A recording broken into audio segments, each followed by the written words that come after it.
স্বাগতম জনাইছোঁ মোৰ শ্ৰদ্ধাৰ কৃষক বন্ধুসকল।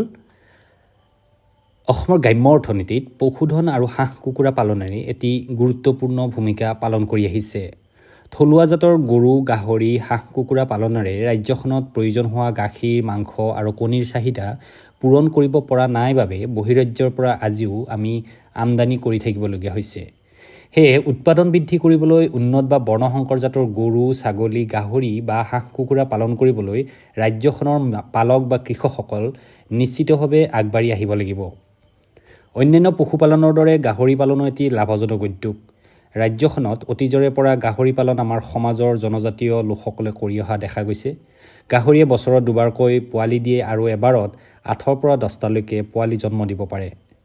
গ্ৰাম্য অঞ্চলত মাছ পালনৰ বাবে যথেষ্ট উৎস আছে আৰু গতিকে বিজ্ঞানসন্মতভাৱে গাহৰিৰ লগত সমন্বিত পদ্ধতিত মাছ পালন কৰিলে নিবনুৱা সমস্যা বহু পৰিমাণে আঁতৰ কৰিব পৰা যাব।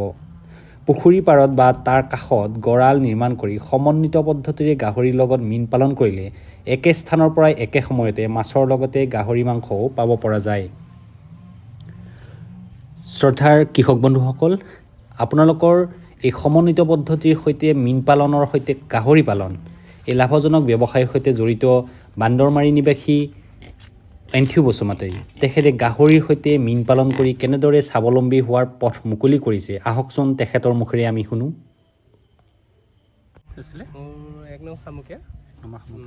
বান্দৰমাৰী বুলি কয়।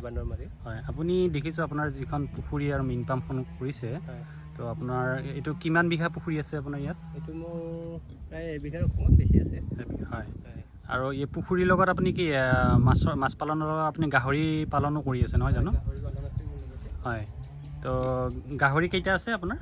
মোৰ আগতে কেইবাজনীও আছিলে। হয়, এই আগৰখিনি উঠাই কিনে মই এতিয়া নতুনকৈ আকৌ 2জনী ৰাখিছোঁ। হয়, মাইকী গাহৰি। হয়, এতিয়া কওকচোন আপুনি কেনেকুৱা মানে পুখুৰীটো কি চৰকাৰী অনুদানপ্ৰাপ্ত আছিলে নেকি? হয়, চৰকাৰী অনুদান আছিলে। হয়, তাৰপিছত কি কৰিলে? হয়, হয়, এনেই মাছ কিমান দিছিলে? এইবাৰ কিমান দিছে আপুনি? মোৰ এইবাৰ আছিলে এই স্পুনটো দিয়া হয়, স্পুনটো দিছিলে। দিয়াৰ কাৰণে আমি কিবা আছিলে 2 লাখ আনা আছিলে। 2 লাখ দিছিলে। হয়। তাৰমানে স্পনৰ পৰা আপুনি মানে ভ্ৰূণ পোনাৰ পৰা আপুনি মানে সেই ফিংগাৰলিং বনাই দিয়ে। তাৰপিছত ডাঙৰ এইখিনি মাছৰ আপোনাৰ ক'ত লৈ যায় আপুনি? নে ইয়াতে বজাৰত বিক্ৰী কৰা হয়। ফিংগাৰলিংখিনি মানে হোটেল চাইজ ফিজ হিচাপত বিক্ৰী কৰে, হোটেল চাইজৰ মাছটো যে এনেকৈ বিক্ৰী কৰে। তাৰপিছত হয়, এতিয়া আপুনি পুখুৰীটো খুব ধুনীয়াকৈ ৰাখিছে বাৰু। এতিয়া কথা হ'ল আপোনাৰ পানীও ধুনীয়া আছে। খৰালিৰ দিনত পানী থাকেনে পূৰা এনেকুৱা? থাকে ন? আৰু এনেই এতিয়া বৰ্তমান মাছ কি পুহিছে আপুনি বৰ্তমান? বৰ্তমান মোৰ ৰৌ, মেগা, বাহু তেনেকুৱা ধৰণৰ আছে। মাছৰ পোনাবিলাক ক'ৰ পৰা আনিছিলে আপুনি? মই আমাৰ তেজপুৰৰে হজৰাৰ পৰা। হজৰাৰ পৰা আনিছে ন? ফাৰ্মৰ মানে কি আৰু তাৰ গুণগত যিটো মাছৰ প্ৰাইভেটলি আপোনালোকে যিবিলাক তাৰ পৰা আনে নেকি? প্ৰাইভেট যিবিলাক বেপাৰী আছে বা ধৰক তাৰ পৰা লয়নে? আনে বাৰু কিছুমান। কি সিহঁতৰ কিবা গ্ৰোথটো নহয় নেকি? মানে গ্ৰোথটো অকণমান কম হয় ন? মানে মাছৰ পোনা যেতিয়া আপোনালোকে আনে তেতিয়া তাৰমানে কি হয় মানে ভাল মতা বা মাইকী মাছৰ প্ৰজনন হোৱা মাছৰ পোনাহে আপোনালোকে দিব লাগে নহয় জানো? সেইটো কাৰণে আমি তাৰ পৰা আনা হয়। হজৰা ফাৰ্মৰ পৰা আনে। এতিয়া এই পুখুৰীটোৰ পৰা বৰ্তমান এই পুখুৰী প্ৰথমতেতো আপুনি এই পুখুৰীটোৱে আছিলে, এতিয়া চৰকাৰী অনুদানপ্ৰাপ্ত আছিলে। এতিয়া পুখুৰীটোত আপুনি উৎপাদন কৰিছে বাৰু মাছৰ উৎপাদন, তাৰ লগে লগে আপোনাৰ এটা ভাল কাম কৰিছে। আপুনি মাছৰ লগত আপুনি গাহৰি পালনটো আপুনি এটা মানে স্বাৱলম্বিতাৰ এটা নিদৰ্শন হিচাপত দাঙি ধৰিছে। এতিয়া কথা হ'ল আপোনাৰ গাহৰি কেইটা আছে? মোৰ গাহৰি আগতে প্ৰায় 11টা আছিলে। হয়, এতিয়া সেইখিনি আগৰ পুৰণা কিবাখিনি বিক্ৰী কৰি দিলে। নতুন আকৌ গাহৰিৰ লগত মীন পালন কৰিলে কেনেকুৱা ধৰণৰ সুবিধা হয়? তাৰমানে আপোনাৰ কি সুবিধা হয় কওকচোন? মাছৰ কাৰণে আমি বেলেগকৈ দানা দিবৰ দৰকাৰ নাই। একজেক্টলি হয়। আৰু মাছৰ সোৱাদটো অকণ ভাল হয়। তো মাছৰ তাৰমানে মাছক আমি এক্সট্ৰাকৈ যিটো খাদ্য দিওঁ সেই খাদ্যখিনি গাহৰিৰ মল মূত্ৰ বা ইত্যাদিৰ পৰা নাইট্ৰজেন, ফছফৰাছ যিখিনি পাব লগা আছে সেইখিনি পাই যায় নহয় জানো? তো মাছৰ যিটো খাদ্য দিব লাগে তাৰ পৰিমাণটো কমি যায়। আল্টিমেটলি আপোনাৰ যিটো আপুনি অৰ্থ ব্যয় কৰিব লাগে ছিংগল পুখুৰীত, তেতিয়াহ'লে গাহৰি থাকিলে আপোনালোকে মানে সেইটো ব্যয় কৰিব নালাগে। তো গাহৰি খাদ্য খোৱালে তাৰ মল মূত্ৰখিনি আপোনাৰ পুখুৰী গ'লগৈ। আপুনি কি এইটো নলা এটা বনাই দিছে নহয় জানো? হয়, তাৰমানে ইয়াতে আপোনাৰ গাহৰিটো আহে, গাহৰিটো যিসমূহ মল মূত্ৰ থাকিব এই নলীডালেদি ইয়াত পৰি যায়। অ'কে, ধুনীয়া। তো মাছৰ কেনেকুৱা সোৱাদটো থাকে ন? মাছৰ থাকে, মিঠা হয়। আপুনি কি ভাবিছে এতিয়া গাহৰি আৰু বঢ়াম বুলি ভাবিছেনে নে কি কৰিছে? এই আকৌ বঢ়াব লাগিব। আপুনি 11টা গাহৰি আছিলে, তাৰপিছত 11টা গাহৰি আপুনি বিক্ৰী কৰিলে। যোৱাবালি কিমান মান ইনকাম হ'ল আপোনাৰ, মানে উপাৰ্জন কিমান মান হৈছে?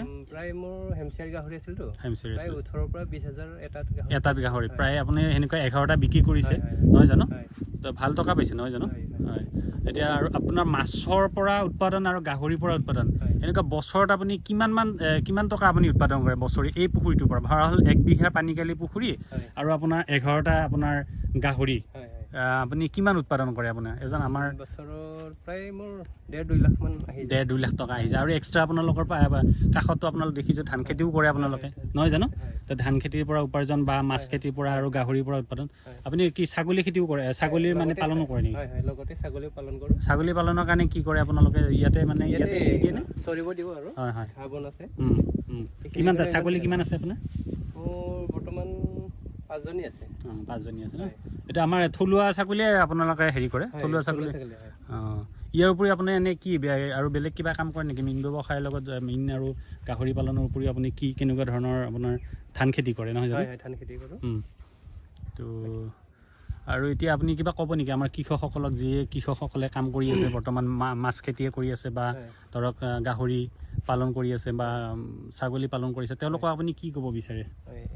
মই এইটোৱে ক'ব বিচাৰোঁ, মাছৰ লগত যদি পাৰটো অকণমান ডাঙৰ কৰি কিনে গাহৰিটো যদি পালন কৰা যায় যথেষ্টখিনি ভাল হয়।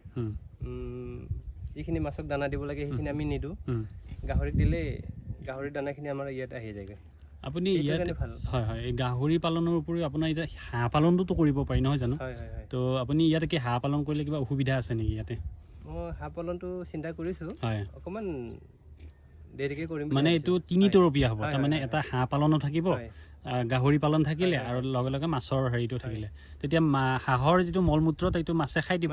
আল্টিমেটলি আপুনি খাদ্য কিনাৰ ইমান প্ৰয়োজন নহ'ব, কিছু অকণমান যিটো খাদ্য দিব লাগে মাছক, এইটো ভিটামিন বা মিনাৰেল জাতীয় খাদ্য দি থাকিলেই হ'ব। আৰু বাকীখিনি আমাৰ হাঁহ আৰু আপোনাৰ গাহৰিৰ পৰা আপুনি বাকীখিনি পাই থাকিব নহয় জানো? চিন্তা কৰা হৈছে এইটো। হয়। আপুনি পাৰকেইটা আপুনি অলপমান ডাঙৰ কৰিব লাগিব নিশ্চয় নহয় জানো? তো পাৰকেইটা ডাঙৰ কৰিলে হাঁহৰ যিটো গঁৰাল সেইটো গঁৰালটো আপুনি কৰিব পাৰিব। আপুনি কি এইখন মীন পামখন বঢ়াম বুলি ভাবিছে নেকি? অলপমান মানে বঢ়াম বুলি ভাবিছোঁ। এই ফেঞ্চিংবোৰ দি কিনে হাঁহখিনি পুহিম বুলি ভাবিছোঁ, নহ'লে বাহিৰত অকণমান অনিষ্ট কৰাৰ অসুবিধা থাকে। এতিয়া আপুনি এটা কথা কওকচোন, আমাৰ মীন কৃষকসকলে বা আমাৰ যিসকলে মীন পালন কৰি আছে বা গাহৰি পালন কৰি আছে, আপুনি গাহৰিৰ কাৰণে আপুনি কি জাত ব্যৱহাৰ কি জাত তেওঁলোকে ল'ব পাৰে? কেনেকুৱা ধৰণৰ জাত? আমাৰ সাধাৰণ যিসকল মীন পালক বা গাহৰি পালক আছে তেওঁলোকে কেনেকুৱা ধৰণৰ জাত ল'লে তেওঁলোকে উৎপাদনটো বেছি পাব?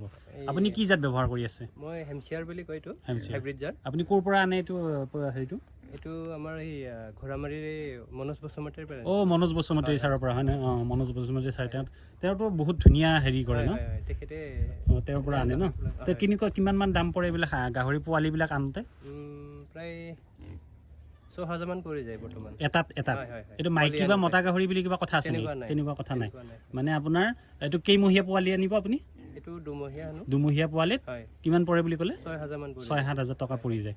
তো আপোনাৰ 6-7 হাজাৰ আনে। আৰু বাকী এতিয়া মনোজ বসুমতী ছাৰে হেৰিও কৰে নেকি, আপোনাৰ প্ৰশিক্ষণো দিয়ে চাগে নহয় জানো? তেখেতে ট্ৰেইনিং দিয়ে।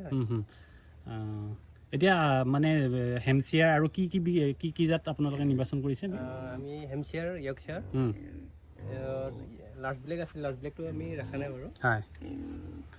উৎপাদন আপুনি কোনটোত বেছিকৈ পাইছে আপুনি? হেমচিয়াৰ ভাল ন? তাৰ মাংসটো ভাল, সোৱাদযুক্ত হয়। আৰু বাকী আপুনিতো এইখন ফাৰ্ম অলপমান ডাঙৰ কৰিলেতো আৰু ভৱিষ্যতে আৰু ডাঙৰ কৰাৰ কিবা পৰিকল্পনা আছেনে? আছে। অকণ বঢ়াই থৈ দিছোঁ।